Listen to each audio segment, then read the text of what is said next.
Okey, bismillahirrahmanirrahim. Assalamualaikum warahmatullahi wabarakatuh. Selamat datang kepada semua yang menyertai kita bersama-sama dalam Ansara Taiping Wellness Talk Series yang bertajuk Emotion, Acknowledge and Control, Cabaran Remaja Semasa Pandemik. So panjang ya tajuknya, faham tak faham nanti kita akan fahamilah tajuk ini bersama dengan speaker kita. So apa khabar semua? Saya harap semua adik-adik ceria selalu, sihat selalu, dah kenyang-kenyang. Okey, bertemu lagi kita pada hari ini pada masa yang sama dengan topik pengisian menarik yang seterusnya. Terima kasih kerana masih setia bersama-sama kami bersiaran langsung di platform Zoom dan Facebook Live Ansara Cawangan Taiping. Kepada anda yang belum mengikuti kami, jangan lupa untuk ikuti kami di Facebook Ansara Cawangan Taiping, Instagram dan Twitter Ansara Taiping, serta channel YouTube Ansara Taiping. Untuk info-info perkembangan terkini Ansara Taiping dan sekiranya anda belum mendaftar sebagai ahli Ansara Taiping, anda bolehlah berbuat demikian di laman web www.myansara.org. Okey, sebelum kita mulakan majlis kita pada malam ini, eloklah sekiranya kita bersama-sama membuka dahulu majlis kita dengan Ummul Kitab Al-Fatihah.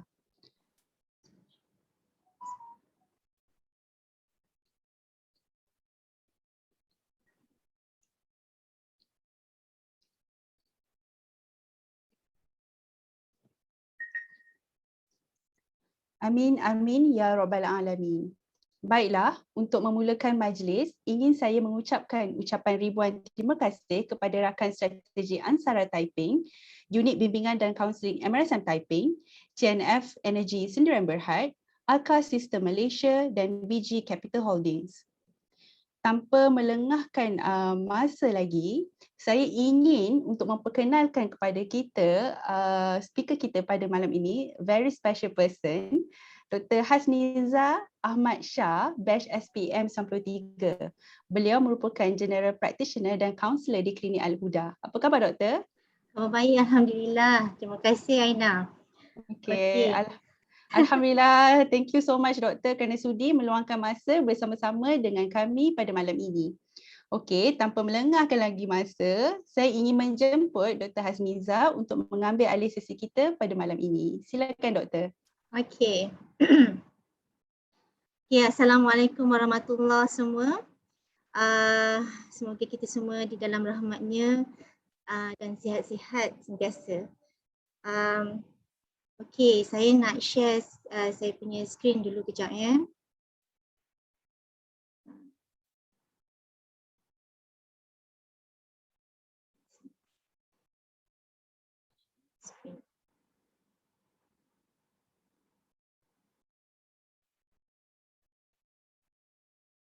Okey. Sure. Okey, dah nampak. Nampak dah? Dah nampak dah. Nampak ya? Okey, boleh slideshow tu kan. Presentation board. Slideshow. Okey, dah boleh. Okey. Berjaya juga saya akhirnya. Alright, okey. Kejap ya, saya rasa saya salah. Kejap ya, saya ni kejap. Saya recheck balik, minta maaf ya. Boleh. Kejap. Saya nak buat ni. Sekejap saya recheck balik ya. Saya rasa macam yang ini saya dah. Okey, kejap. Saya tersilap. Share. Saya minta maaf ya, saya tersilap share yang ini. Tak apa. Saya cari dia. Mana tadi saya buka?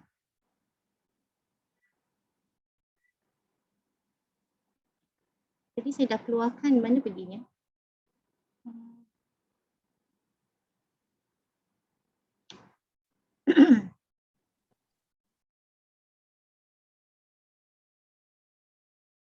Sekejap ya, minta maaf.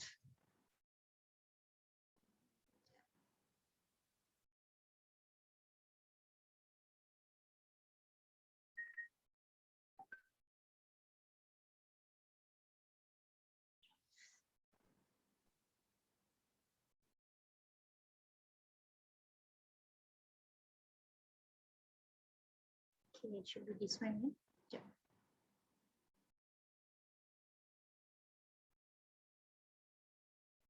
Okay. Okay.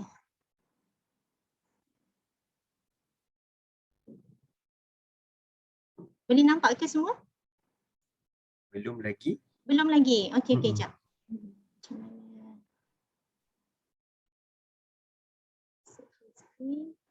Saya nak kena share sini.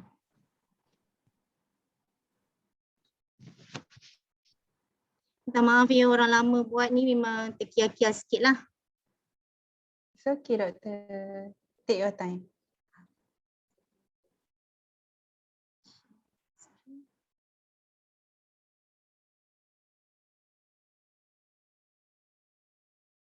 Ya, ini.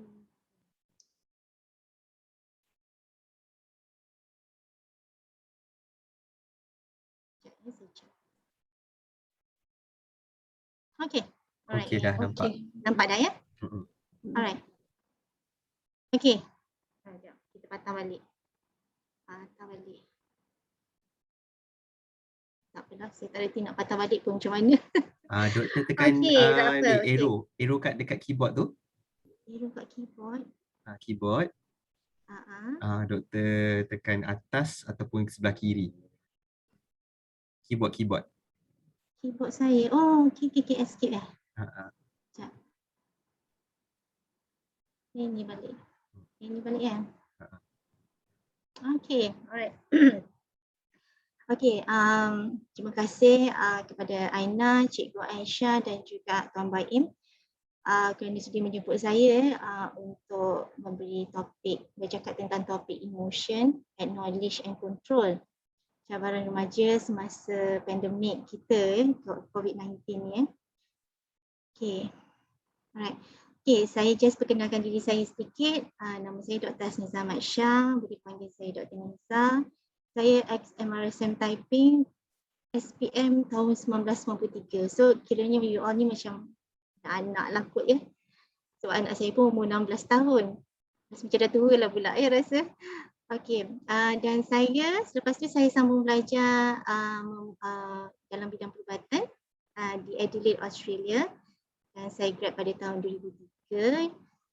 Kemudian saya ambil juga Diploma in Family Medicine tahun 2017. Kemudian saya proceed dengan 70 daripada government after nearly 12 years bekerja dengan government. 70 saya jadi general practitioner macam GP lah, GP di klinik swasta sebagai seorang doktor, dan at the same time saya sambung belajar buat master in guidance and counselling. Dan saya grad 2017. So saya quite new jugalah sebenarnya dalam bidang counselling ni. Sebelum-sebelum ni kita praktis counselling dengan patient dan sebagainya, memang itu kita belajar ya dalam masa kita buat perubatan, tapi yang ini lebih mendalam lah ya.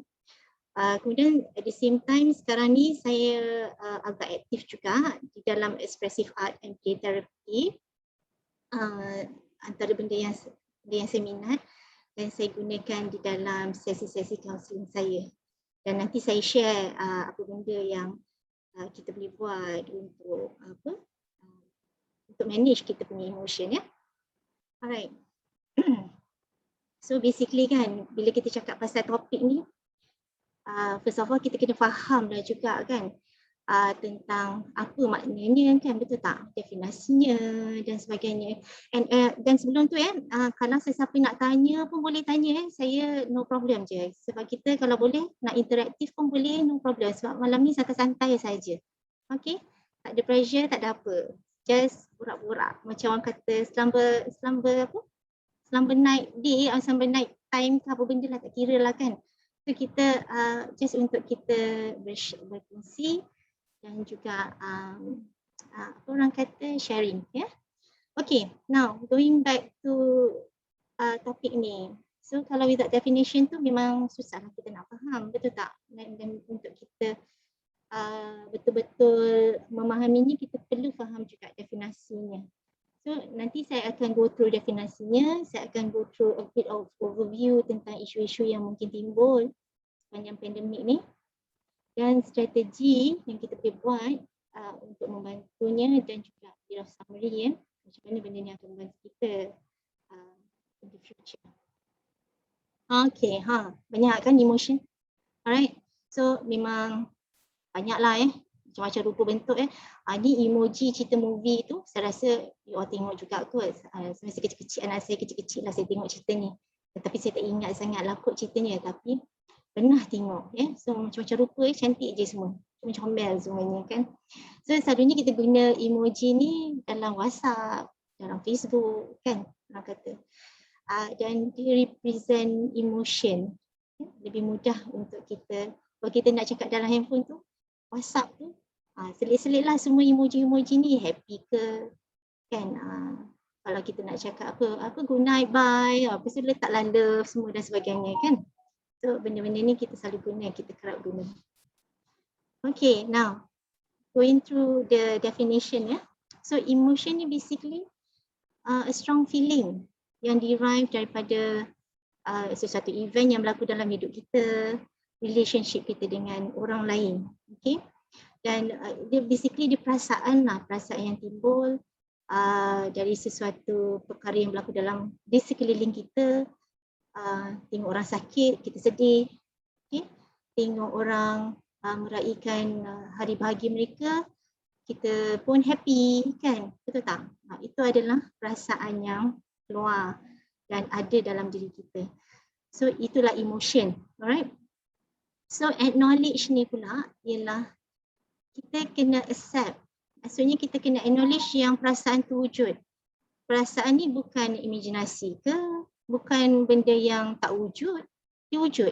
Dia wujud dan benda tu betul berlaku. So kita kena accept dan kita kena admit dia punya kewujudan tu, alright? Dengan itu lebih mudah untuk kita handle kita punya emosi.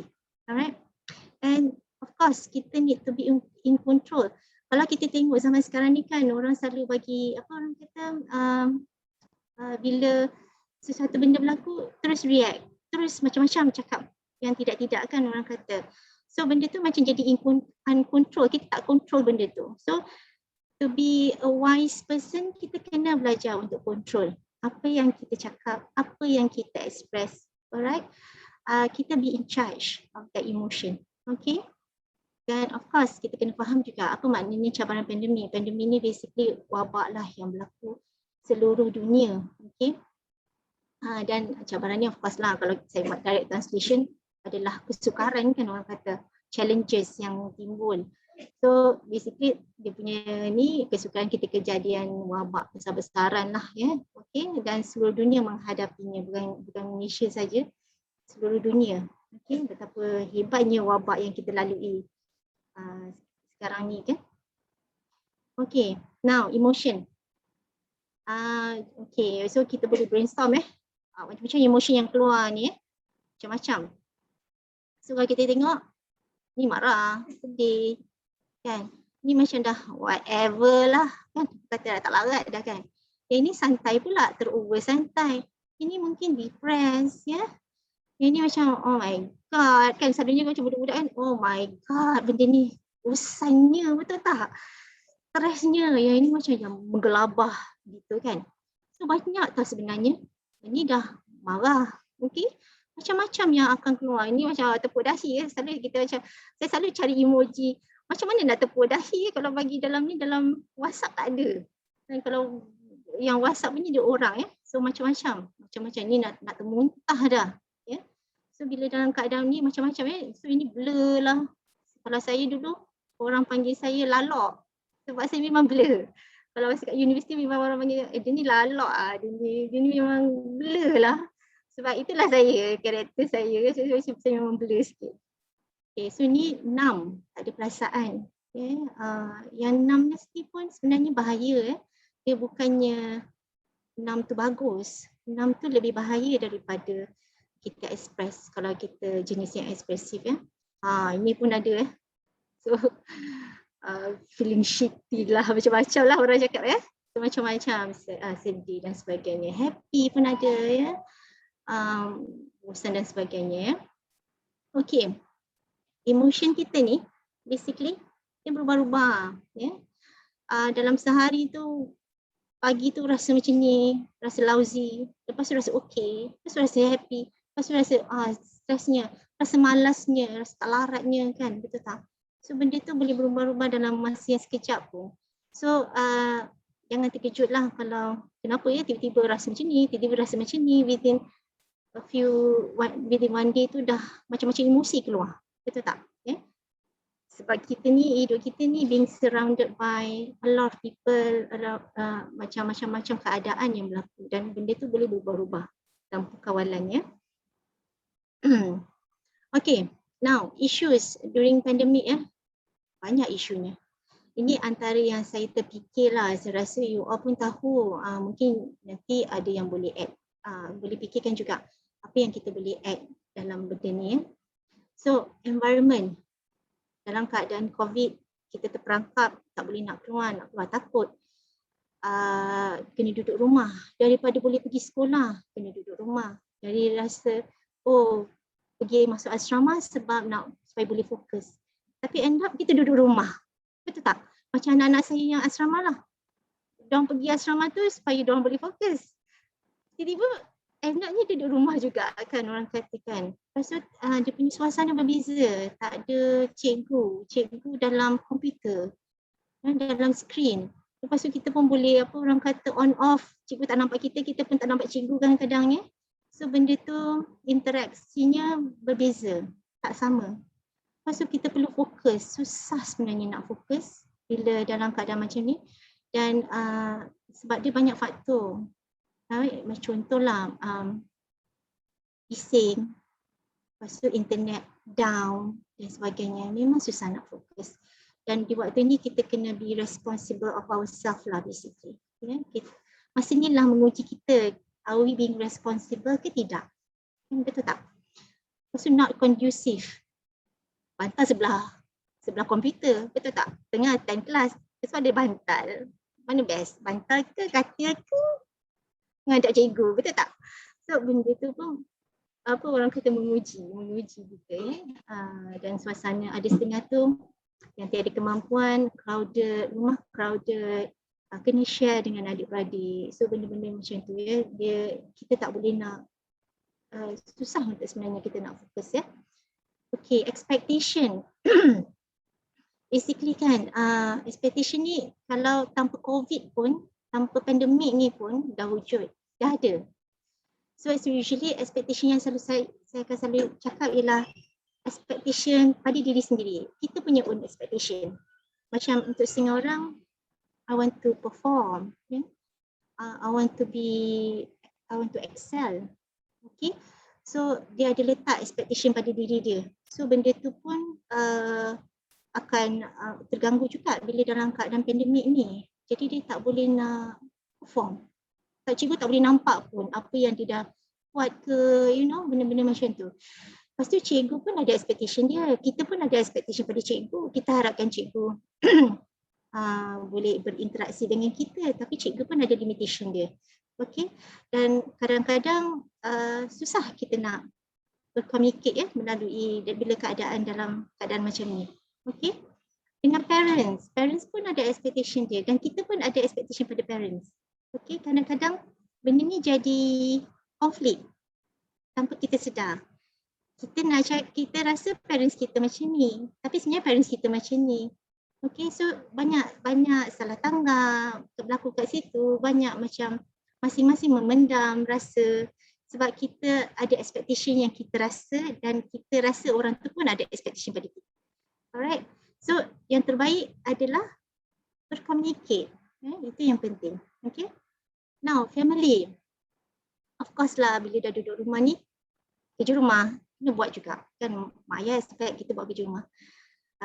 Lepas tu dengan adik-beradik, bising. Okay. Kadang-kadang mak ayah pun dia ada kelas, dia ada meeting dia lah. Meeting dia pun bising juga. Okay. So, bercelaru sebenarnya. Okay. Banyak benda nak kena buat. Kadang-kadang mak ayah yang bekerja, mak ayah minta kita jaga adik-adik, pantau adik-adik. So itu pun antara benda yang kita nak jaga. Tak mudah. Okay. Now, temptation. Alright, temptation ni memang tak boleh nak lari lah. Gadget, iPad, handphone. Dulu handphone tak boleh bawa pergi asrama. Ataupun boleh bawa pun yang Nokia, very basic kan orang kata. Now, inilah cara kita nak berkomunikate. Kena ada internet, kena ada WhatsApp, kena ada Telegram, semua kena ada. Kalau tak macam mana nak kelas online, betul tak? Alright. Lepas tu Korean drama, ini favourite saya sebenarnya. Saya pun tengok, walaupun saya mak-mak, tapi saya tengok kan Vincenzo, handsome betul kan dia, flawless. Alright. So saya pun tengok benda-benda ni. Penthouse, walaupun saya rasa cerita dia ridiculous, hidup mati semula kan orang kata kan. Tapi still enjoy tengok. So benda ni semua temptation. So it's okay kalau nak tengok, cuma you kena manage your time better lah, right? And you kena respect that time, okay? Games, of course saya pun main game kadang-kadang ya. Walaupun di umur-umur macam ni kan, orang kata umur-umur mak tu kadang-kadang mak pun stres, alright? So kadang-kadang kita adalah juga, you know, selit-selit sikit adalah nak menghilangkan boring, okay? So that is quite normal, cuma cara kita nak manage dia, alright? Okay, now uncertainty about future. Yang ni sebenarnya tanpa pandemik pun memang kita risau. Nak dalam keadaan pandemik ni lagi kita risau. Macam contohlah siapa yang nak ambil medik, macam mana ya nak ambil perubatan ya, macam mana nak masuk hospital ya, macam mana nak jumpa patient ya. Kita fikir benda-benda macam tu. Nanti kelas macam mana ya, kalau ada apa orang kata, selalunya orang ada apa LI ya, apa yang kita panggil latihan industri kan, macam mana ya nak pergi. Dan kebanyakan patient yang saya jumpa pun kata diorang buat LI, kadang ada yang online, ada yang work from home. Macam tak rasa pun sebenarnya. Lepas tu ada tu macam kena pergi kerja dan dia rasa stres sebab dia rasa expose dengan COVID dan sebagainya. So macam-macam dia punya challenges tu. Lepas tu kita rasa lack of guidance. Kalau kat sekolah, kalau kita dalam situasi sekolah, cikgu ada, cikgu nak guide kita.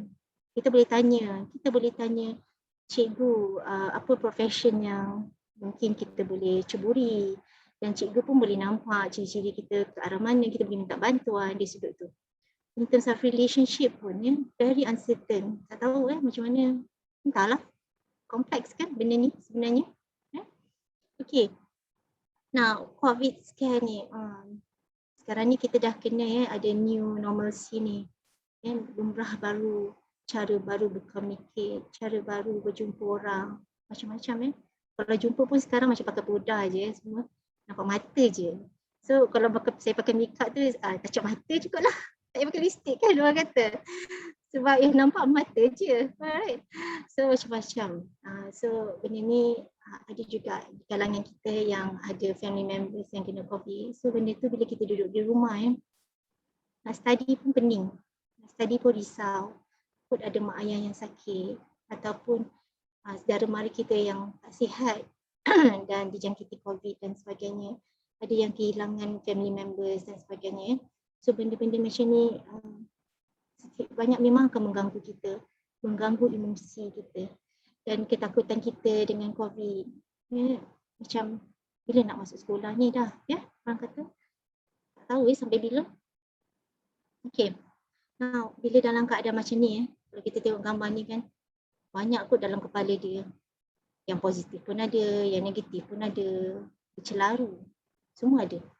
So, sekarang ni apa yang kita nak kena buat? Sebenarnya, kalau untuk level form 4, form 5, saya selalu nasihatkan kita fokus yang di depan mata yang kita akan nampak ni. Okay? Kadang-kadang memang kita tahu future tu very uncertain, tak tahu. Tapi yang kita tahu kita akan hadapi. Contohnya macam sekarang ni lah SPM. Alright. So fokus. Kita identify kita punya aim. Kita tentukan matlamat kita. Dan kita aim, okay, aku nak hadap SPM ni dan I will focus on this dulu. Step by step. Alright. Tak perlu go beyond further, terlampau jauh pun susah juga sebab very uncertain. So kita fokus yang kita nampak ni dulu. Okay?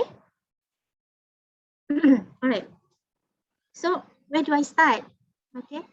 Now, emotion. First, kita kena identify dululah emotion kita tu. Apa kita rasa pagi ni? Malasnya, kan? So, kita recognize dia. Oh, ini adalah perasaan malas. Betul tak? Malas ni wujud. In fact, untuk orang besar pun ada je rasa malas. Saya pun ada juga rasa malas sebab saya manusia. Saya bukan robot kan orang kata. Saya pun ada perasaan tu. Lepas tu kita acknowledge, ya perasaan ni memang wujud. Memang ada. Dan memang saya tengah hadapi sekarang ni. Okay. Dan kita ada dua choice je sebenarnya. Basically. Sama ada kita tak buat apa-apa, kita biarkan dan it get worse. Ataupun kita stop, pause, kita reflect.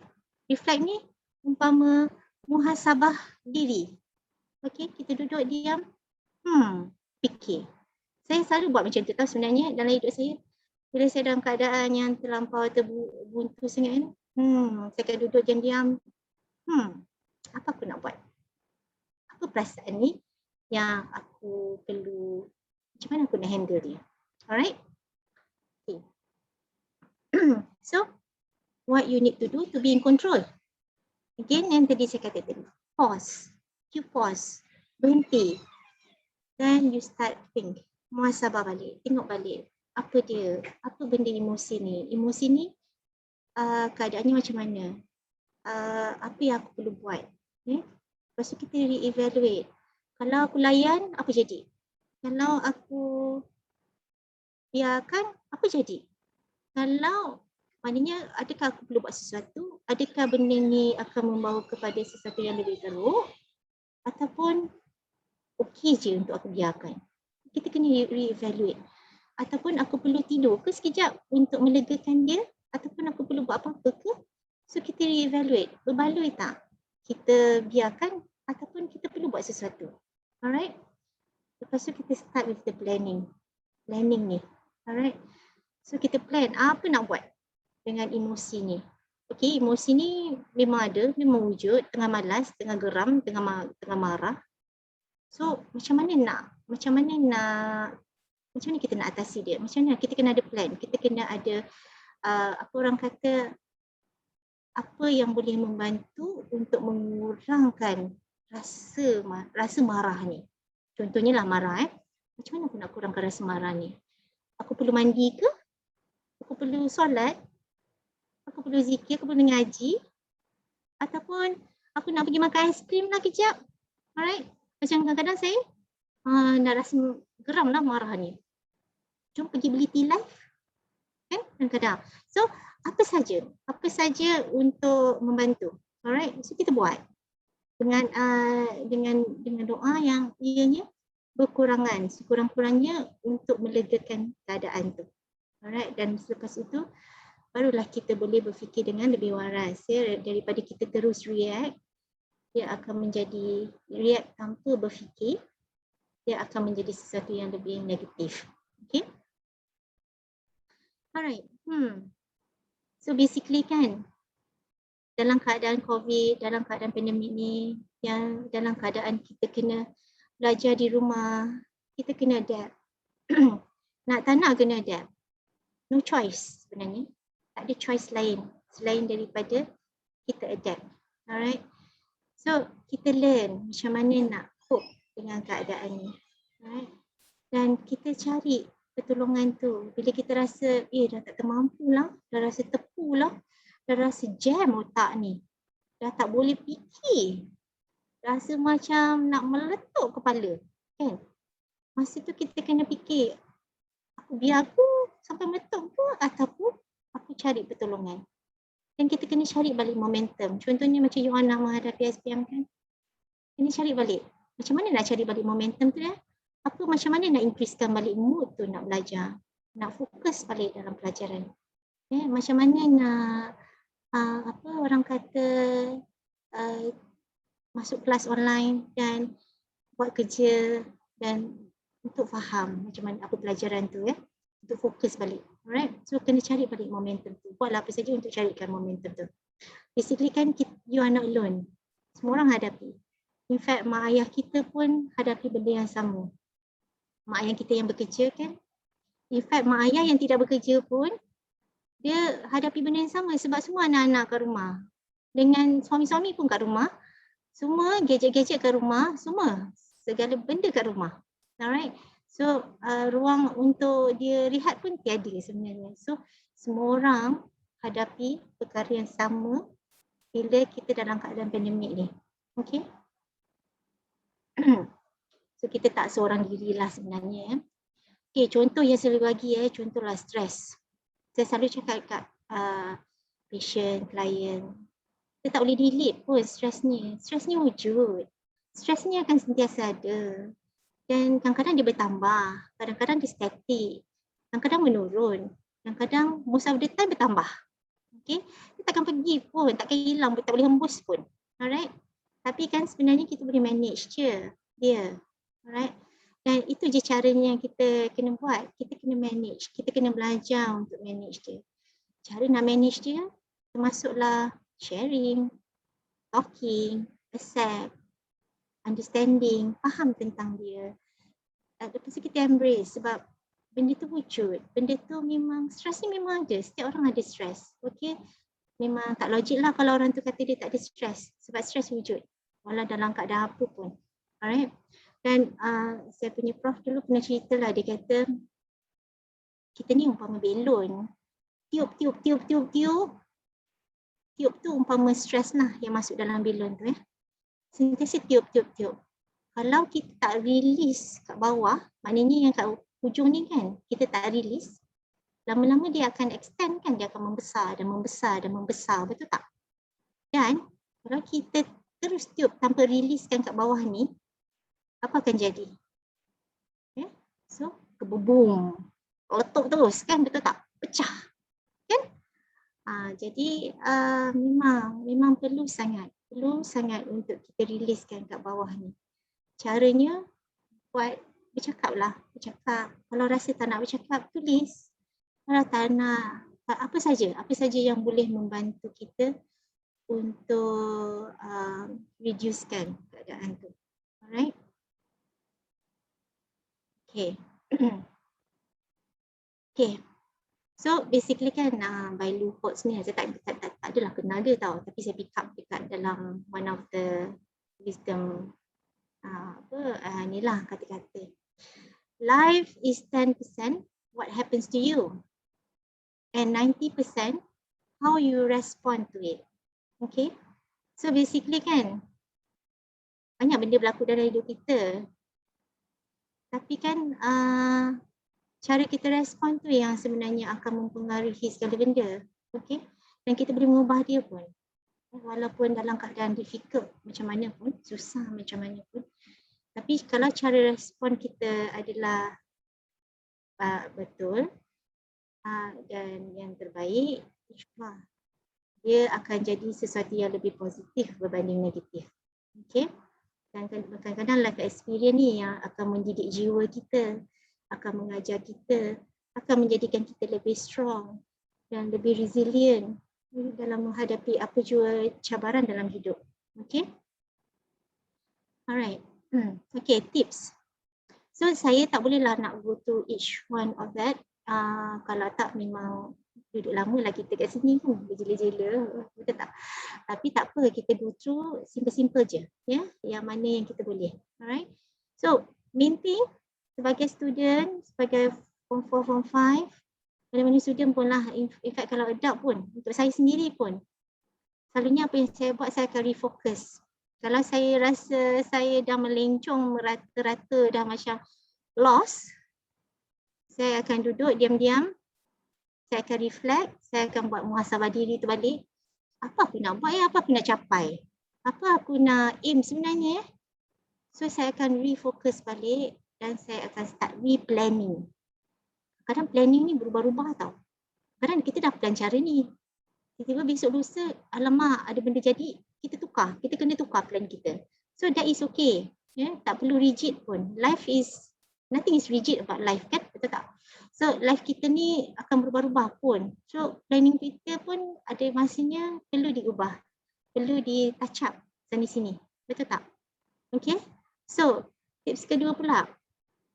tangani stres. Okay, nak tangani stres ni macam-macam. Relaxation boleh, deep breathing boleh. Saya, okay lah, saya sebagai doktor ni memang yang saya selalu cakap kat patient, siapa-siapa yang datang klinik, saya kata keluar, kita perlu keluar, kita perlu exercise.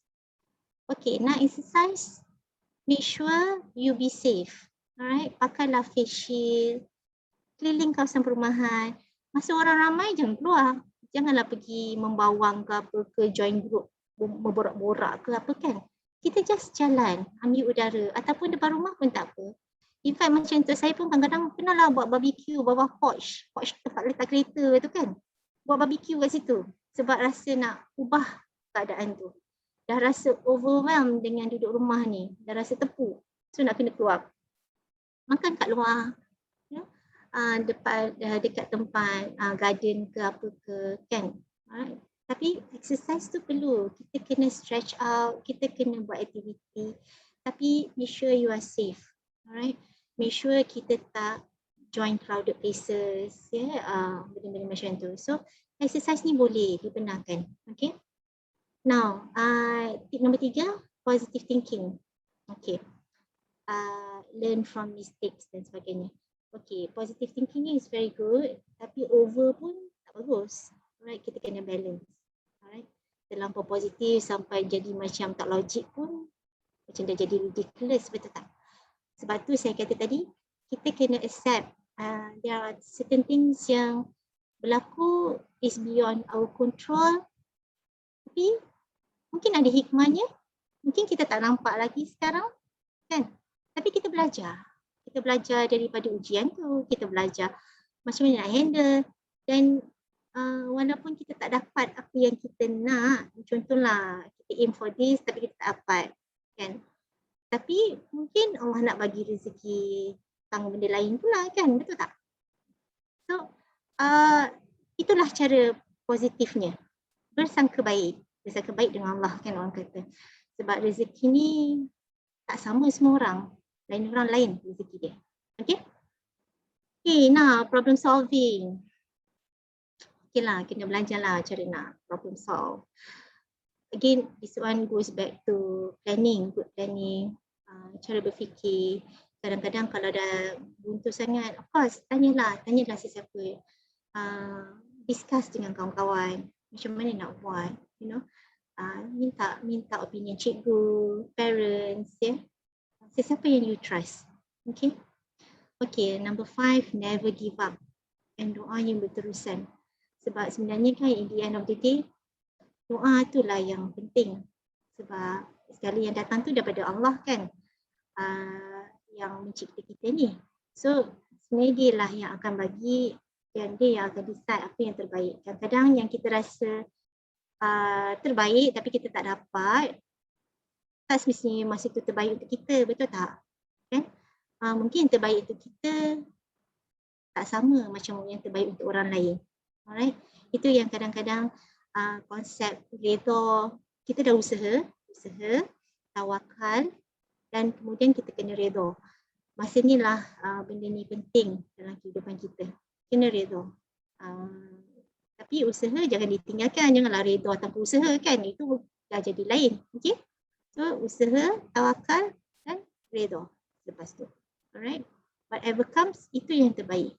Okay. Okay, contohlah, to turn a bad day into a good one. Okay lah, contohlah, ya, ni rasa broken, kena marah lah dengan mak ayah ke, kena marah dengan cikgu ke. So kan, kita chill lah, orang kata. Mungkin kita sedih, kita frust, nak nangis. Nangis tu sebenarnya adalah anugerah yang Allah bagi. So it's okay to cry. Alright, saya selalu cakap, nangislah kalau perlu nangis, let it out. Okay, kalau perlu jerit, tak apa, jerit. Okay, tapi jangan cederakan diri.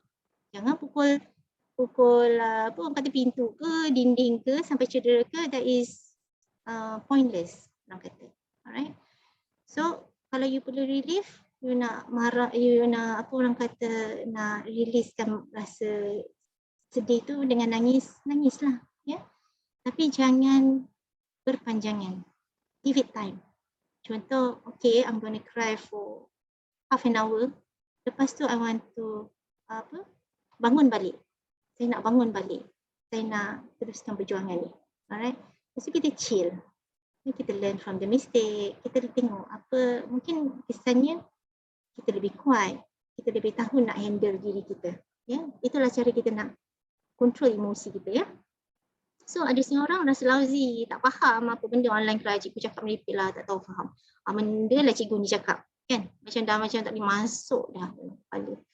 Rasa lousy. Memanglah rasa macam whatever, ialah gambarannya kan.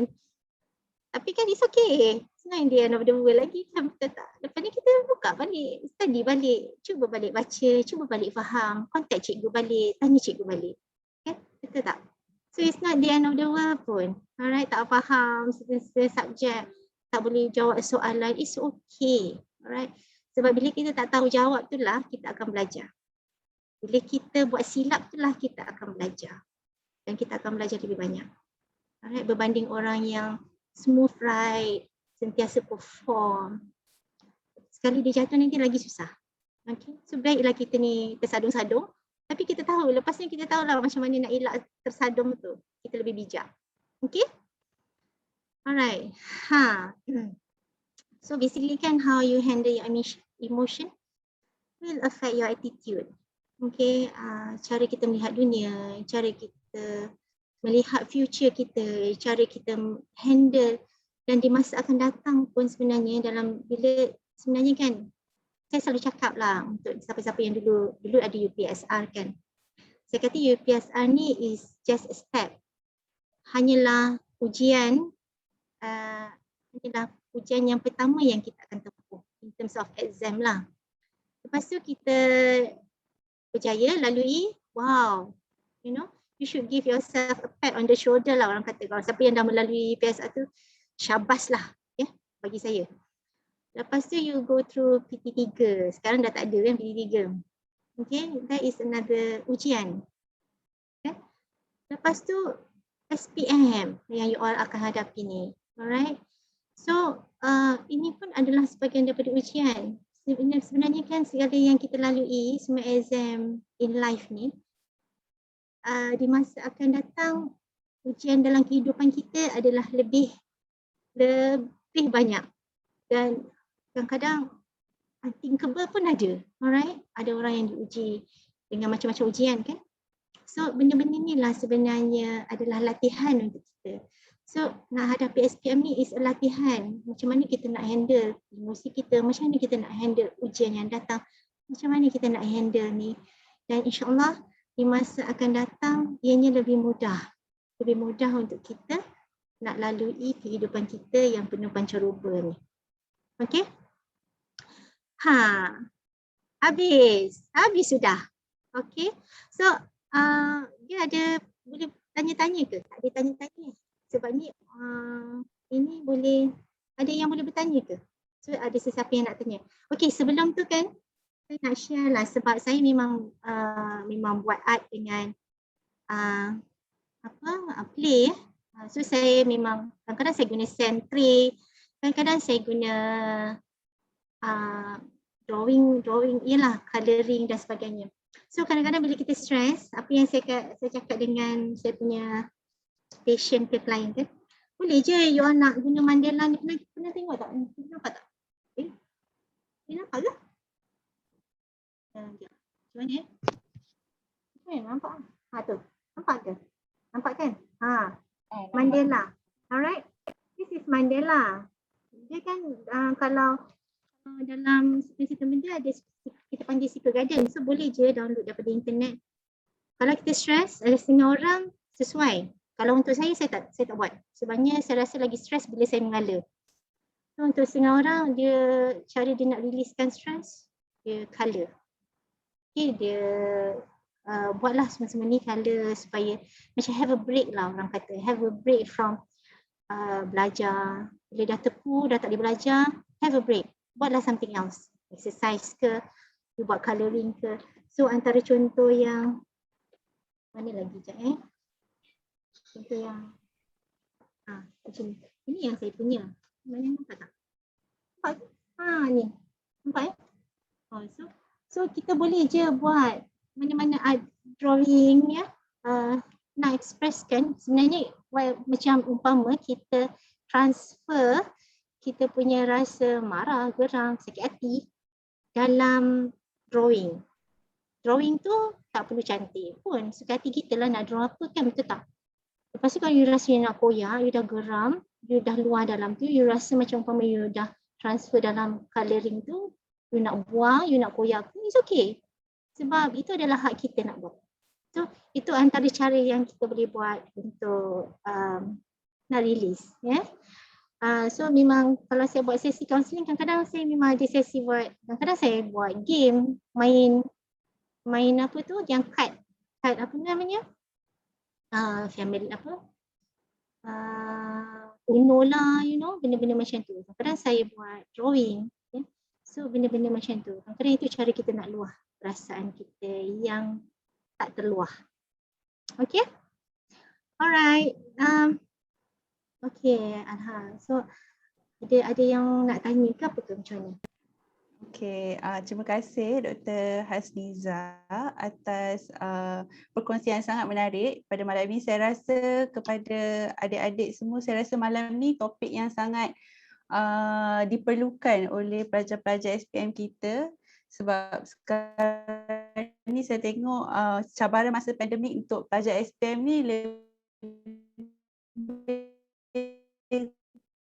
menjerumus kepada cabaran untuk mereka okey. Kita akan buka sesi kita untuk Q&A. So saya ada soalan daripada Wan Afif. Assalamualaikum doktor. Izinkan saya bertanya, bagaimana kita sebagai pelajar nak hilangkan rasa malas dalam melakukan sesuatu perkara? Okey. Rasa malas ya. Saya sebagai manusia pun, saya boleh cakap lah, saya pun ada rasa malas. Okey. Dan saya selalunya apa yang saya akan buat, saya akui malas. Oh, saya tengah rasa malas sangat ni. Okey. So kadang-kadang kan you just need, macam tadi saya cakap tadi, you need to pause, you need to have a break. Do I need to have a sleep ke? Do I need to rest? Ke ada sebabnya kita tak cukup tidur, ataupun kita dah terlampau penat, dah terlampau tepu belajar. Okay, so take a break. It's okay to take a break, sebab pointless kalau you all paksa diri masa tu, sebab takkan masuk pun pelajaran yang kita belajar tu, macam it's a waste of time masa tu. So kita kena study smart, bukan study hard.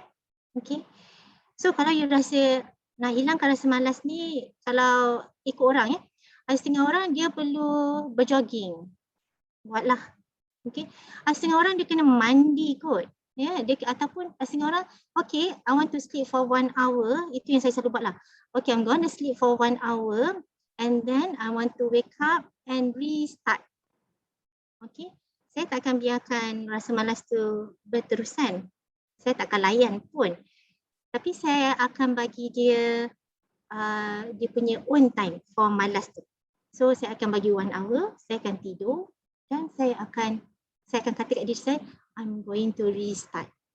Okay. Dan saya banyak juga buat self-talk Kadang-kadang saya tengok cermin tau, umpama saya cakap dengan diri saya, macam saya bagi motivation pada diri sendiri. So saya akan cakap, okay, Niza, you need to get up. Alright, you need to restart. If you layan, memang ke laut lah you. Tak ke mana. Okay, okay, kalau you need tidur, you sleep now. You sleep now, ataupun you watch Korea ke apa ke kan. Tak kisahlah, nak main game ke, tapi give yourself time tu je. Maknanya, okay, saya nak main game for half an hour, just nak boost saya balik, and then I'm going to restart.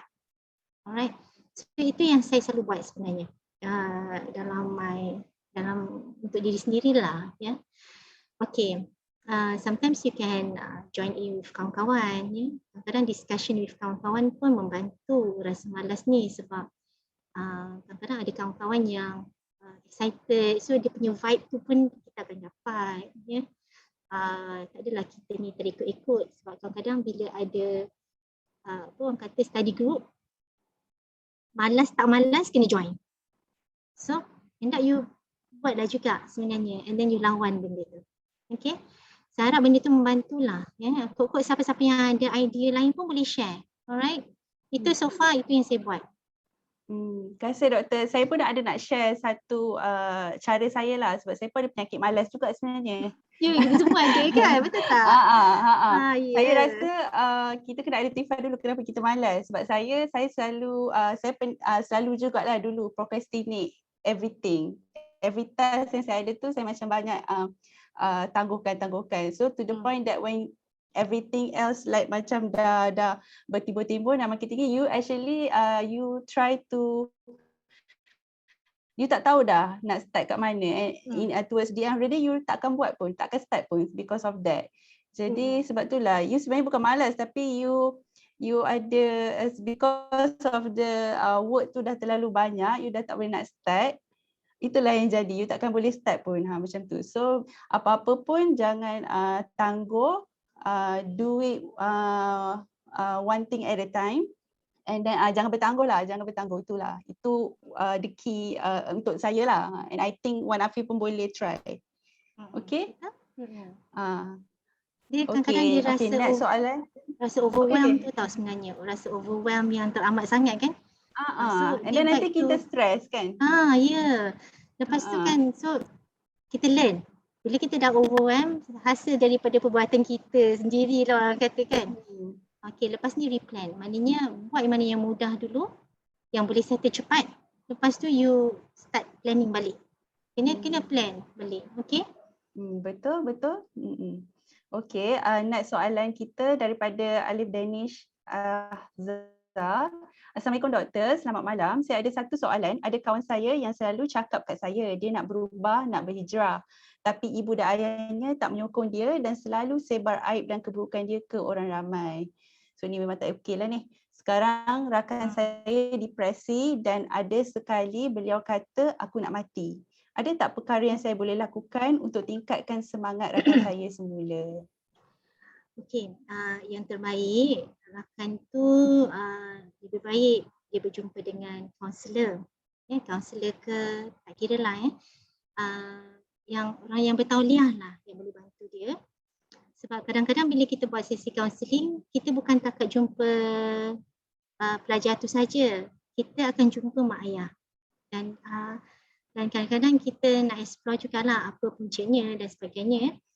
Dan apa namanya tadi? Alif. Alif. Dan Alif sebagai kawan kan, yang terbaik adalah sentiasa bagi support. You know? Kita bagi support macam kita, apa orang kata, hulur tangan dan dia dapat berpaut. Kan? Sebenarnya itu yang penting sebenarnya dalam persahabatan. Kita berada di sisi kawan kita dalam susah senang dia, bagi support kat dia, katakan dia kepada dia, dia tak bersendirian kan.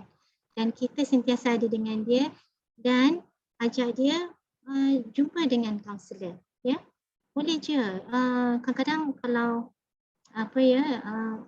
kalau kamu cikgu sekolah pun you boleh approach. Kalau you rasa tak percaya, ada je macam saya di klinik kalau saya di klinik ni memang kalau saya tahu ada anak-anak yang yelah pesakit tu datang bawa anak dia kan, kalau anak-anaknya tu saya tahu ni memang saya akan kata kat maknya, mak pada mak ayah, okey tak apa duduk luar dulu, kita borak, kita cakap, kita bincang dulu bersendirian ya, supaya dia boleh luar, dia lebih rasa selesa. Dan memang bila dalam kaunseling ni apa yang kita ceritakan sepatutnya kaunselor memang tak boleh share pun dengan siapa.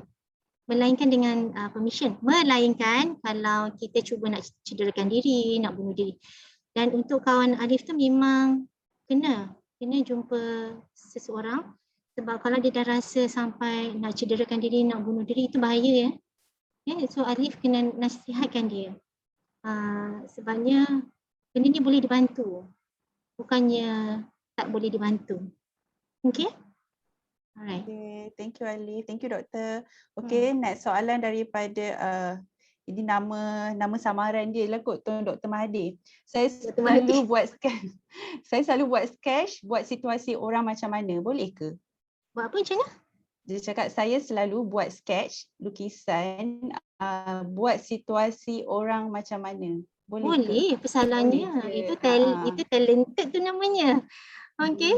Kalau Hmm. saya lukis orang lady je kot. Tak reti saya nak draw. Walaupun saya suka art. Okey. Saya memang out lah bab drawing. Boleh, apa saja. Apa saja. Ya. Sebab kadang-kadang benda tu adalah express, cara kita nak express. Kadang-kadang benda tu yelah, selalunya art ni kita express kan, cantik tak cantik suka hati kita, bukan untuk dinilai. Ya, itu adalah kita punya personal self reward kadang-kadang ya benda tu. Okay Tun, go for it, okay? Ya, teruskan. Nanti boleh buat koleksi. Lepas tu nanti wah, boleh jual lah pula kan. Manalah tahu kan. Okay, soalan seterusnya, doktor, is it normal untuk orang tu rasa penat lesu although tidur dia cukup and makan dia juga? Boleh. Makan dia jaga, oh sorry. Sebenarnya kan ramai yang datang kat klinik penat dan lesu. Ramai sangat. Dia situasi, saya panggil benda ni sindrom COVID lah. Ini saya yang bagi nama suka hati saya kan. Sindrom PKP. Sindrom PKP. Sebab kita rasa tepu. Emosi kita bila dia jadi dalam keadaan macam ni, dia akan menyebabkan kita rasa lesu dan penat. Emosi tu. Dia rasa beban. Macam tepu dalam kepala.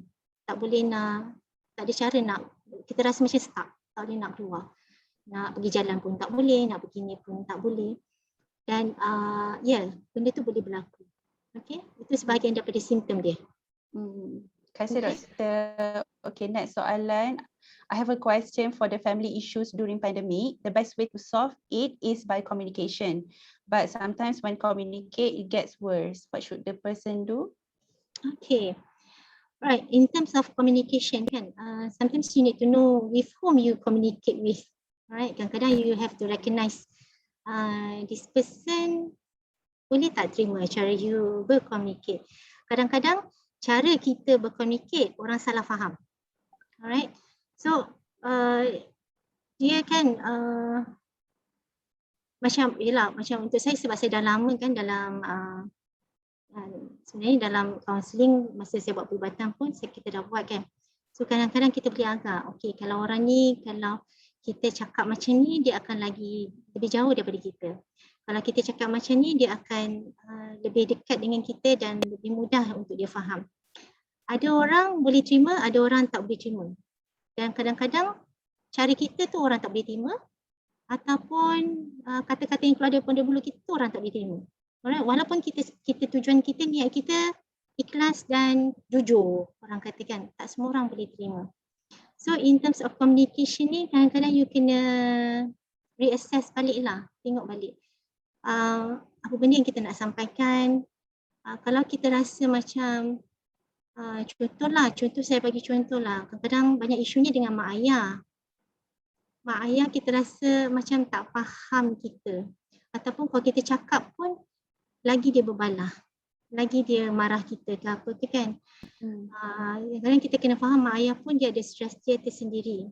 Dan ada setengah mak ayah memang dia very, apa orang kata, dia punya mind tu dah, orang kata ini je yang dia rasa ini betul, macam tu lah. Dan benda tu berlaku walaupun dalam dunia orang besar pun, orang dewasa pun macam tu juga. Ada bos yang dia je betul. Betul tak? So, kita tak boleh ubah orang. Konsep dia, we cannot change people. Yang kita yang kena work around orang tu. Okay? Contoh, macam contohlah kalau orang tu rasa dia je yang betul. So kita kalau rasa tak penting untuk kita confront dia, tak perlu pun confront. Okay? Kita buat benda yang kita suka dan yang for ourselves.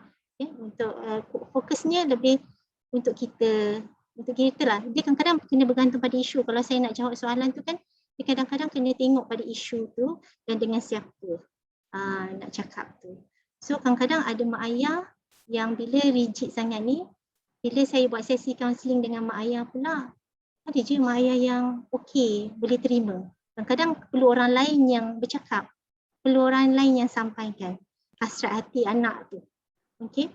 Kadang-kadang saya cakap dengan anak, mungkin ubah cara macam pelajar tu lah, pelajar 16 tahun tu, saya kata mungkin kita boleh ubah cara. Kalau cara macam ni kita buat dia lagi marah, mungkin kita buat cara yang lain, mungkin intonasi kita berbeza, ataupun mungkin kita boleh tulis surat. Banyak cara untuk berkomunikasi. Okey, boleh cuba. Alright. Apapun, if rasa buntu, minta advice daripada guru kaunselor ke somebody yang you trust. Alright. Okay. Harap benda tu menjawab lah. Sebab kadang-kadang saya kena tahu isunya baru kadang-kadang lebih mudah lah untuk saya tackle benda tu. Okay. Okay, thank you doktor. Okay, next soalan. Assalamualaikum doktor. Macam mana kita nak kawal kemarahan dan kesabaran kita dalam situasi yang memang buatkan kita rasa nak marah? Okay, marah. Saya pun kadang-kadang marah tau. Sebab saya pun manusia. Okay. So, kadang-kadang kan apa you kena buat bila you dalam keadaan marah, sebenarnya diam lebih baik. Alright. Diam, jauhkan diri, pergilah mandi ke, nak redakan kemarahan tu. Memang kena buat yang pause tadi saya cakap tu. Kena pause, kena duduk diam-diam dan start buat reflection. Kalau aku marah ni kan meletup kot rumah ni, macam tu lah. Yeah? Kalau aku marah ni no ending story lah kan orang kata. Yeah? So apa aku perlu buat? So aku kena redakan dulu perasaan aku ni, aku kena redakan dulu rasa marah ni, dan baru kita boleh berfikir dengan lebih waras dan lebih tenang dan lebih rasional. Okay? So memang kena redakan dulu sebelum kita react. Okay? Okay, thank you so much doktor. Doktor, boleh ke kita ambil masa doktor extra sikit sebab ramai boleh, ni yang nak boleh tanya sangat, soalan. Boleh. No Okay. problem. Doktor, saya ada soalan yang agak catchy sikit.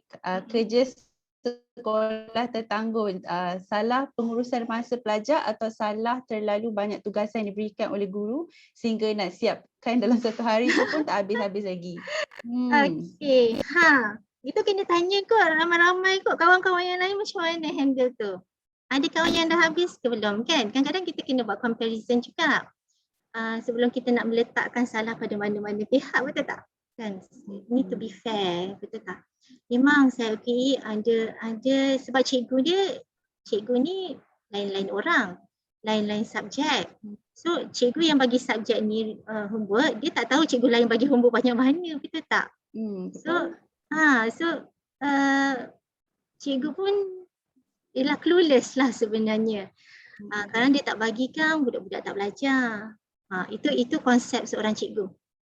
Budak-budak ni dia je kan entah dia tahu buat ke tidak kan. Sebab bila belajar online ni, cara kita nak yang terbaik kita nak access ialah dengan buat latihan. Saya dulu kan bila saya buat medik, saya tak banyak membaca tau. Saya buat banyak exam paper je. Sebab saya tahu kalau saya baca saya tidur. Saya baca je saya tidur. Jadi kan merata-rata ke mana saya pergi sambil tunggu bas pun, masa tu kat Australia kan, sambil tunggu bas pun buat exam paper. Sebab bila saya buat exam paper saya tahu apa yang saya tak tahu. Okay, so sebenarnya kena bincang, kita tengok balik. Kalau rakan-rakan yang lain pun hadapi masalah yang sama, mungkin boleh bincang dengan cikgu. Ataupun mungkin kita boleh manage time tu dengan lebih baik. Ataupun minta cikgu kata, cikgu saya tak sempat sebab cikgu lain pun bagi homework yang sama dan kita semua satu kelas pun tengah struggle ni. Boleh tak cikgu bagi time untuk kita settlekan homework tu? Boleh bincang. Sebenarnya dengan cikgu-cikgu ni boleh je bincang. Tapi kadang-kadang kita tak terkata kan, tak tercakap, kita rasa, kita assume. Seperti saya kata tadi, expectation. Kadang kita expect, cikgu ni mesti nak marah kan, tak buat kan, marah kan, macam itulah kan. Kita ada expectation yang kita letak pada orang lain dan juga expectation pada diri kita juga. Alright, so sebenarnya yang terbaik adalah bagi tahu, berterus terang. Tapi cara yang orang kata penuh adab, penuh sopan. Kalau kita cakap, sebenarnya bagi saya lah, sebenarnya cikgu tu kalau kita tak hormat cikgu, tak berkat kan pelajaran kita. Saya selalu pesan ke anak-anak saya pun. Hari tu saya marah ke anak-anak saya pun sebab diorang tak masuk kelas. Masa awal-awal dululah PKP, saya frust. Saya nangis sebenarnya. Sebab saya rasa saya kecewa sebab bila dia tak hormat cikgu, dia tak hormat saya. Macam tu. So itu adalah tanggapan saya. Okay. Apa pun walaupun kita tak suka ke cikgu tu ke whatever ke, tapi ilmu yang dia bagi tu berharga sebenarnya. Itu yang barakah yang kita nak. Okay. So nanti cuba bincang cikgu. Saya rasa boleh pun. InsyaAllah boleh bincang dengan cikgu macam mana. Kalau ada rasa yang perlu extend minta cikgu. Minta cikgu tolong bagi time. Okay. Okay. Thank you, Doktor. Okay, next question. Ada tak cara untuk handle emosi yang keterlaluan secara tiba-tiba macam panic attack? Kadang-kadang emosi macam ni datang bila dah terlampau stres atau risau sangat tentang sesuatu. Jadi bagaimana nak calm down selepas panic attack tu ya? Terima kasih atas perkongsian Doktor. Okay. Panic attack is real ya. Kadang-kadang kita rasa macam jantung ni rasa nak luruh. Dunia ni rasa nak tenggelam. Memang tak boleh nak nafas. Kadang-kadang setengah orang sampai cramp. Nafas laju sampai cramp. Ya. Okey. Bila berlaku panic attack ni, apa yang you all boleh buat, ambil satu paper bag, buat lubang kat ujung dia. Ataupun plastik lah, tak kisahlah. Janji buat lubang kat ujung dia. And you take a deep breath in and out 3 times. Maknanya kita hidup balik kita punya carbon dioxide tu. Carbon dioxide ni, dia ada elemen dapat menenangkan kita balik. Tapi dia tak boleh lebih daripada 3 lah. Ya, kalau kau jadi detoxification pula kan. Jadi toksik pula pada badan. So 3 kali. Sebab benda tu ada elemen untuk menenangkan. Lepas tu buat deep breathing. Deep breathing, tarik berdiri, tarik nafas, lepas. Tarik nafas dalam-dalam dan lepas. Okey. Itu pun dapat menenangkan. Okey, menenangkan kita. Itu antara benda-benda yang kita boleh buat jika berlaku panic attack. Alright. Dan yang penting kadang-kadang kita kena tengok balik. Kenapa datang ya? Kenapa panik ni datang ya? Itu sebab banyak homework aku tak settle lagi. Okey, dia kadang-kadang ada benda yang trigger dia. Yang trigger panic attack tu. So nanti kita bila kita dah tenang, kita buat refleksi diri balik. Muhasabah diri balik, tengok balik apa benda yang boleh trigger dia, ya. Dan macam tu kita boleh lebih manage dia dengan lebih baik. Okay? Alright. Ada apa-apa lagi? Ada lagi? Ada sebenarnya ada lagi 17, 18 soalan. Tak apa, boleh je, no problem. Ini adalah time. Tak apa. Okay. Saya memang suka pun orang bertanya. Ramai betul yang stres ni sebenarnya. Bagus. Dia memang pun sebab sebenarnya memang stressful pun keadaan ni. Betul. Okey, Assalamualaikum Doktor. Okey, ni daripada Cikgu Aisyah. Cara saya release stress ialah dengan bukan cikgu. cikgu Daripada student message cikgu message kat sini. Aduh. Okey. Cara saya release stress ialah dengan layan drama dan K-pop. Tapi lately lepas habis exam saya rasa saya dah terlebih tengok drama and abaikan study saya. Adakah perbuatan saya ini melampau atau perkara biasa? Okey. Itu nak kena remanage balik kan, betul tak? Sebab sebenarnya bagus yang awak realise benda tu macam dah terover ni kan, macam dah shock pula tengok ni sampai abaikan pelajaran. It's good that kita sedar. Bila kita sedar, maknanya kita kena buat sesuatu. Betul tak? Kan, betul kan? Jadi jadi sebenarnya bagus tak kita realise benda tu satu isu yang tidak bagus. Okay, now so maknanya kenalah buat macam saya dulu as a student pun saya buat jadual tau. Walaupun dalam masa saya buat master pun saya buat jadual. Jadual bila saya nak buat kerja. So kadang-kadang jadual tu membantu untuk redirect kita. Kadang-kadang kita tak follow pun sangat jadual tu, kadang-kadang kita terlari pun. Tapi at least kita tahu apa yang perlu dihabiskan, apa yang perlu cover, apa yang perlu study.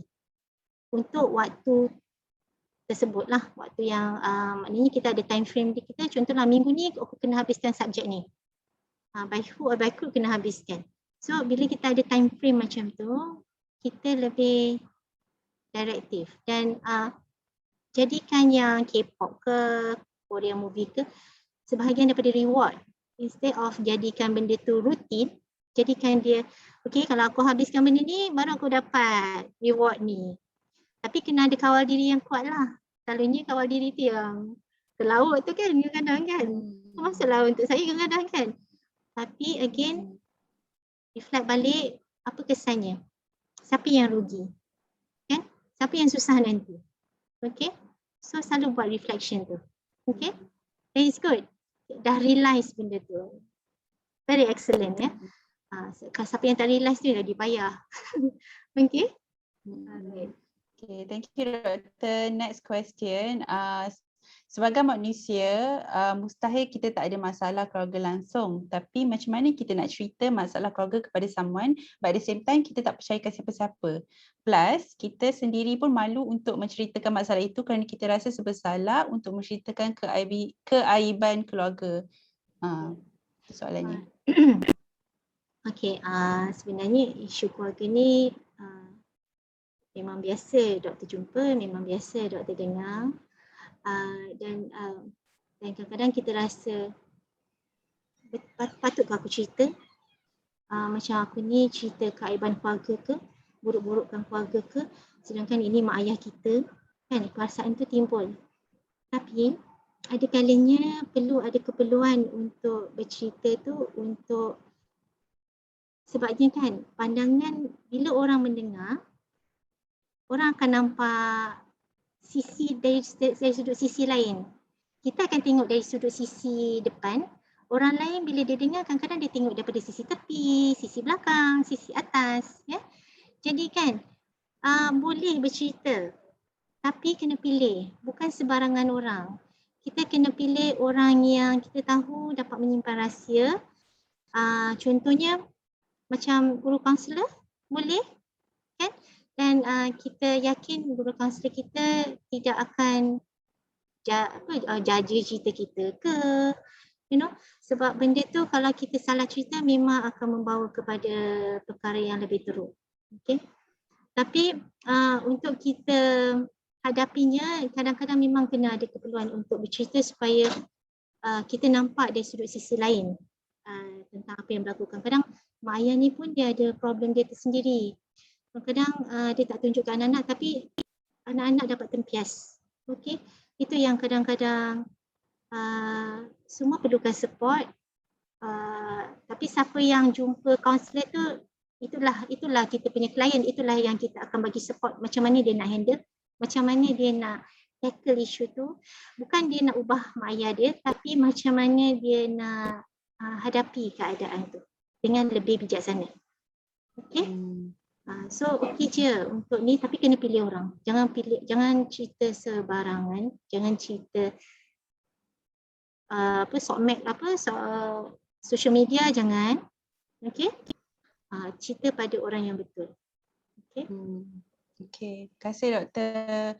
So untuk sebelum tu saya rasa saya takkan boleh lah habiskan 19 soalan lagi ni. Cuma saya akan filter soalan yang lebih kurang tu, share lah ya. Macam tu. Okey, soalan seterusnya, sebelum ni saya memang sabar je dengan stres saya dengan Karina adik bila tolong dia untuk PDPR dia, tapi sampai satu masa tu saya dah tak tahan dan pukul dia. Normal kan kalau macam tu, sebab adik tu yang selalu mengadang dia setiap kali bantu dia buat kerja sekolah. Okey. Doktor? Dia sebenarnya kan bila pukul apa jadi? Adakah dia lebih membawa kepada sesuatu? Dia pukul pun kena tahu cara pukul juga. Macam doktor pun kadang-kadang bila doktor dengar macam ni, pukul macam mana tu? Apa yang dia buat sampai kita kena pukul dia? Okay. Kita dah cuba kaedah lain ke belum? Ataupun kita dah try cara bercakap, bermain dengan dia, cara berapa umur adik tu? Dia banyak persoalan yang saya akan tanya kat sini. Berapa umur adik tu, berapa jauh beza, adik lelaki ke adik perempuan, kan banyak benda yang saya akan tanya. Okey, bila kita marah, sampai kita angkat tangan, pukul, kadang-kadang benda tu jadi satu yang, apa orang kata ya, kita ni dah hilang kawalan ke? Macam tu. Kita akan tanya diri kita, wajar ke aku pukul adik ni? Kena tanya balik. Ataupun mungkin aku boleh gunakan approach yang lain. Ataupun boleh bincang dengan mak ayah, macam mana mak, saya tak tahan dah, saya pun stres juga. Macam mana boleh tak kita divide kerja, macam hari ni saya tertekan dengan ni, boleh tak orang lain handle adik ke apa ke. Ya? Kadang-kadang perlukan ada sokongan orang lain dalam cara kita nak menghadapi isu kita sendiri dengan SPM lagi kan ada dengan nak manage adik semua dan sebagainya kan tak mudah, ya, tak mudah. Cuma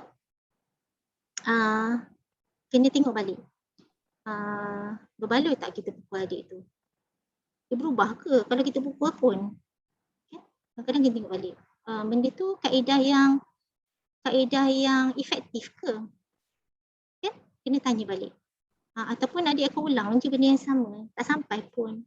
Kadang-kadang kalau kita ubah cara adik, kita main-main dengan dia kan, kalau adik buat ni, abang ke kakak ke bagi reward, tengok dia berubah tak, guna kaedah lain pula. Alright, boleh cuba yang kaedah-kaedah lain yang lebih orang kata lebih gentle lah orang kata, ya. Okay. Okay, thank you so much doktor. So ada satu lagi question ni, soalan ni saya rasa saya kenalah baca sebab saya rasa saya pun rasa benda ni serius. Okay, salam doktor. Kadang-kadang saya rasa saya tak berhak untuk rasa frust, sedih atau penat kerana saya selalu fikir semua orang lalui benda yang lagi teruk daripada saya. Jadi apabila saya rasa marah atau penat, saya pendam lama-lama sampai tak ingat dah perasaan tu. Tapi lama-lama perasaan tu datang balik, lepas tu repeat the cycle sekali lagi. Cycle ini juga akan repeat balik bila rasa gembira, kerana saya tak rasa saya patut rasa gembira, kerana orang lain susah-susah untuk berjaya, saya tak buat apa-apa, dah senang hidup. Soalan saya, bagaimana doktor nak nasihatkan untuk handle perasaan tidak berhak berasa sesuatu emosi itu? Okey. Kenapa rasa tak layak terima, tak layak rasa sesuatu emosi tu? Sebab emosi tu kan sebenarnya anugerah yang Allah bagi, betul tak? Dan setiap orang layak pun nak rasa frust ke, sebab benda tu wujud. Benda tu wujud. Dan tak ada siapa yang boleh kata mana-mana orang tak layak, ataupun tak ada orang pun boleh cakap diri dia tak layak. Okey? Sebab benda tu memang wujud. Memang Allah dah sediakan, cuma cara kita nak handle je. Macam mana kita nak tackle dia. Macam mana kita nak redakan dia. Sebab tu tadi yang saya tekankan tadi, bila kita ada perasaan, ada rasa emosi tu, kita kena acknowledge. Dia ada, dia wujud. Sebab bila kita kata kita tak layak, apa yang kita akan buat? Macam umpama kita sapu bawah kapet, sampah, kita sapu bawah kapet. Lama-lama kapet tu gelembung lah juga kan, terpendam. Lepas tu terkeluar balik sampah-sampah tu. Betul tak? Maknanya kita tak tackle isu tu dengan bijaksana dan dia hanya berkumpul dan lepas tu dia akan keluar lebih teruk lagi. Lebih emosi tu lagi tak tertanggung. Emosi tu akan jadi lebih tak terkawal. Alright? So yang terbaik adalah kita acknowledge, kita terima dia, memang dia wujud dan kita settlekan satu-satu emosi tu. Rather than kita kata kita tak layak, sebab semua orang layak. Benda ni kita manusia, kita bukan robot. Kan? Kita bukannya boleh, in fact kalau robot, kalau komputer pun dia tak ada delete button pun, dia simpan dalam dia punya hard drive tu kan, betul tak? Kita boleh retrieve balik pun sebenarnya. Alright? Tapi cara kita handle dia. Alright? So, jika ada kesulitan untuk menerima keadaan tu, ialah macam kadang-kadang itulah yang saya katakan self-expectation tau. Self-expectation yang dia dah jadi macam dah tak healthy. Okay. Jadi nanti kalau rasa, sebab saya rasa benda ni dah lama, isu ni dah lama dipraktiskan dan jadi macam susah dan nak ni, boleh berjumpa dengan kaunselor, go through balik, talk through balik sebab banyak benda-benda ni sebenarnya ada isu-isu lain yang ada isu-isu di sebalik isu-isu ni. Okay, yang kita kena explore. Alright. Dia bukan semudah saya bagi jawapan A, jawapan B ke apa ke. Tak, dia kadang-kadang ada benda-benda lain yang menjadikan awak jadi macam ni. Okay. Alright. So nanti jumpalah, jumpa somebody. Jumpa somebody talk through benda ni. Thank you Kita so much, orang Doktor. Okay.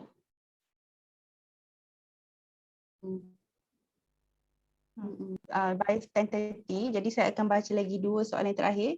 The rest of the question nanti saya akan kumpulkan soalan ni dan minta Dr. Hasniza tolong jawabkan. Nanti kita akan share dekat grup pelajar. Boleh, Doktor? Boleh sangat. Okay, so adik-adik jangan risau ya, nanti kita jawab soalan tu. Okay, next soalan adalah, okay, Assalamualaikum Doktor, saya ada soalan, ada tak kata motivasi yang Doktor Nama putus-putus selalu sekejap bagi ke orang yang stres atau depresi? Macam mana ulang balik? Dia Hello, boleh putus-putus. dengar tak Doktor? Boleh. Ada tak kata-kata motivasi yang Doktor selalu bagi ke orang yang stres dan ada depresi? Kata. Sebenarnya kata-kata saya simple je. You are not alone. Alright. Kita bukan bersendirian betul. dalam dunia ni. Kita tak seorang-seorang pun. Okay. Dan sebenarnya ramai orang yang hadapinya. Cuma dia tak cari pertolongan sebab dia rasa dia seorang. Dia beranggapan dia seorang je yang apa orang kata, dan dia rasa dia tak layak ditolong ataupun yalah keadaan tu. Yang penting kata-kata tu ialah yang saya selalu guna, yang saya kerap guna. Saya akan katakan dia bukan berseorangan. Dan lagi satu yang saya selalu cakap, kalau kita stres ni bukan boleh delete pun. Ya? Dan memang kadang-kadang kita perlu berkongsi supaya kadang-kadang orang lain boleh nampak apa yang kita tak nampak. Kadang-kadang view orang, kadang-kadang kita rasa dah buntu tapi orang lain nampak jalan keluar. Sebab tu kadang-kadang berkongsi ni penting. Saya sebut satu je perkataan yang saya guna kot, itu je lah kot. Yang lain-lain tu motivasi lain tak terfikirlah pula. Mungkin kalau masa saya buat sesi mungkin saya akan keluar lah kot, tapi saya tak boleh terfikir. Itu yang saya selalu guna. Okay, you are not alone. Okay. Betul, you are not alone. And lagi satu, just love yourself je. Yes, love yourself, betul. Siapa lagi nak sayang kita melainkan diri kita sendiri kan? Tak payah nak stress sangat. Whatever the negativity, dia akan sentiasa ada, but you have to make sure that yourself become the priority first. Jaga diri. Ya, jaga diri baik-baik. Okay, last question. Assalamualaikum Doktor. Pada pendapat Doktor, how to build up confidence balik? Sebab ada someone ni, dia memang ada bakat untuk jadi entrepreneur.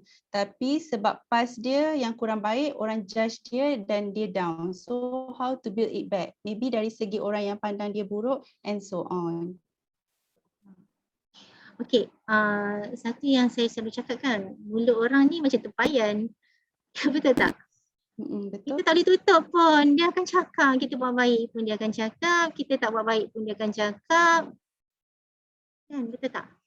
Jadi kan, sebenarnya ada time-time kita kena tolak tepi apa yang orang cakap ni. Especially orang-orang yang tidak memberikan benda yang berfaedah. Okay? Yang asyik condemn orang ke, mutu orang ke. Kadang-kadang kita just dia sebagai angin yang berlalu pergi. Kan macam orang kata angin yang lalu kat sebelah telinga kita ni kan. Ya je macam tu. Alright, masuk telinga kanan, keluar telinga kiri. It's not important pun apa yang dia cakap. Sebab dia tak ada hak pun untuk menilai sesiapa orang lain tu kan. Dia tak ada hak pun untuk menilai. Sebab yang berjuang, yang berusaha adalah kita. Kita lebih layak untuk sebenarnya kita boleh memilih pun siapa yang kita nak dengar dan siapa yang kita tak nak dengar. Yang mana yang akan membawa faedah, teguran yang membina, itu yang kita akan ambil. Dan yang negatif dan terlalu negatif, yang asyik condemn orang ni, kita boleh tolak tepi je. Kita boleh choose apa yang kita nak dengar dan apa yang kita tak nak. Kita akan dengar, tapi kita boleh choose untuk biar je dia lalu. Macam macam langau, bising, lalu je lepas tu kita sembuhlah reset. Bagi dia mamai-mamai, lama-lama dia hilang. Kan betul tak? Macam tu. So saya selalu, itu antara yang saya selalu gunalah kalau kita rasa macam banyaknya negativity ni. So kita ambil reset ke, tak kira lah fumakila ke, pergilah sembuh. Ya, supaya benda-benda ni orang kata jauh-jauh sikit daripada kita kan. Alright. So kita boleh gelak lah tengok cara dia macam lelong-lelong kan. Dia bayangkan. Okay. Terus kita boleh gelak kan. Happy sikit. Seronok sikit. Okay. Okay, thank you so much Dr. Hasmiza. Okay, Alhamdulillah. Itu soalan terakhir kita. Sebenarnya ada banyak lagi soalan tapi nanti saya akan paskan kepada doktor dan nanti jawapan daripada doktor tu nanti kita akan share kepada student baliklah ya. Okay, boleh saja. Okay. Sebelum apa-apa, saya rasa better lah sebab sekarang ni macam semua orang ada banyak masalah and saya rasa adik-adik tu dia macam ada anxiety tau sekarang ni. Jadi saya nak buat satu mind exercise sikit. Saya nak adik-adik get ready, tarik nafas dan hembus. Tutup mata. Okay, semua orang dah tutup mata ke? Cikgu Aisyah pun kenalah tutup mata. Saya pun kena kan? Okay, semua orang tutup mata. Okay. Imagine your goals are just in front of you. You ada nampak, okay, imagine satu jalan yang sangat lurus dan apa saja yang you inginkan tu ada je, dah ada dah depan mata you. Nampak dah dekat hujung jalan. Can you imagine that? Like a straight line, straight road, and then hujung tu you nampak you punya goal. Lepas tu you tengok kiri dan kanan you, ada dua tembok yang sangat tinggi. Kiri kanan jalan tu. Tinggi dan tak nampak apa-apa. You nampak langit je sebab kiri dan kanan tembok tu dah block your side. Okay, boleh nampak kan? Just imagine itulah yang you perlu buat untuk you capai goal you. No one can enter your path. No one can stand in your way. Whatever comes, you takkan boleh block pun sebab dah ada, takkan boleh dah masuk pun sebab dah ada dua tembok ni. Nampak tak betapa simplenya your path tu? Kalau you betul-betul fokus, aim for the prize. Okay? So whatever happens in your future, make sure maintain your focus. Whatever comes in your way, you boleh tolak. You just imagine benda tu ada dua tembok yang dah block jalan apa-apa saja negativity out of your way. Okay? Okay, open your eyes. Do you feel better? Feel better kan? Okay, Alhamdulillah. So actually whatever that Allah gives to you, even if it's negative, just think about like Allah nak bagi something more, something good. Jangan cakap, I kena uji. Bila ujian tu sampai, always think, Allah nak bagi something good ni, something better ni. Just think about it like that. InsyaAllah bila kita cakap benda tu, it becomes a doa. And becomes a doa, nanti kita akan dapat benda tu. And bila kita pray juga, kita kena yakin yang Allah akan bagi. Kita tak boleh cakap, I pray tapi I tak sure lah Allah akan bagi ke tak. So sebab kita kena yakin dengan doa kita. Sebabnya macam cuba imagine kalau orang datang kat kita nak minta tolong tapi orang tu cakap I'm not sure whether you can help me or not. Do you really want to help him? Tak kan? Kita pun akan rasa macam malas lah tolong sebab orang ni pun tak yakin kita boleh tolong dia. Macam tu. Jadi macam itulah juga bila kita nak minta dengan Allah, kita tahu Allah je yang boleh tolong kita. Sebab apa saja yang kita minta, kita jangan minta kepada makhluk, kita minta kepada Allah sebab Allah je yang boleh bagi. Kita minta pada orang yang boleh bagi kat kita benda tu. So which is Allah lah. Jadi benda itulah yang you kena pegangkan lah, whatever stress yang you ada, Allah tu ada, dia tak ada yang memudahkan melainkan dengan kemudahan daripada dia, tak akan ada yang menyenangkan, memudahkan melainkan dengan keizinan dia. Jadi minta pada dia, bukan minta pada orang. Bukan minta pada your parents, bukan minta pada your cikgu, tapi minta pada Allah. Okay? I hope adik-adik semua okey lah kot. Lepas sini saya rasa Dr. Hasniza pun cara doktor sangat-sangatlah soft, sangat-sangat menusuk kalbu sebenarnya. Thank you so much doktor. Actually saya pun rasa macam ada part yang saya boleh ambil jugalah untuk reflect balik. Okay. Saya Thank pun you so much sebenarnya, doktor. saya pun selalunya memang saya, kalau saya time tu saya diuji, saya pun manusia, saya pun diuji juga kadang-kadang. Saya selalu cakap, Allah ada, Allah ada, kan? And saya selalu cakap pada diri saya, mungkin Allah nak aku dekat dengan dia, kan? Mungkin pasti ada hikmah, pasti, itu memang pasti. Cepat lambat je yang kita nampak hikmahnya. Dan living proof memang saya nampak banyak benda yang dalam kehidupan saya, dikala saya diuji dahulu, saya nampak sekarang. And saya rasa macam, wow, I am so blessed sebabnya this is where I am now. Macam ni.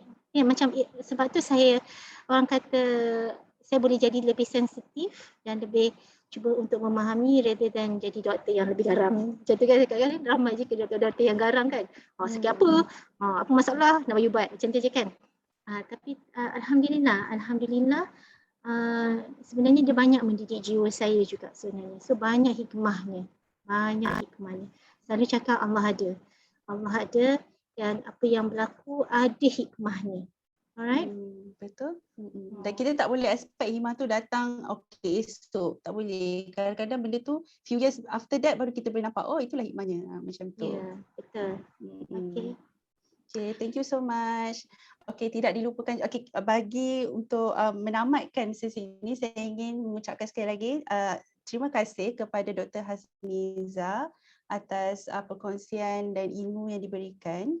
Tidak lupa juga sekalung penghargaan kepada rakan strategi Ansara Taiping iaitu Unit Bimbingan dan Kaunseling MRSM Taiping, TNF Energy Sdn Bhd, Alka System Malaysia dan BG Capital Holdings. Baiklah, pada para penonton, sekiranya anda ingin menonton kembali rakaman sesi ini, anda boleh berbuat demikian di Facebook Ansara Cawangan Taiping dan di YouTube Ansara Taiping. Okey, akhir kata kita tutup majlis kita pada hari ini dengan bacaan tasbih kafarah dan surah Al-As.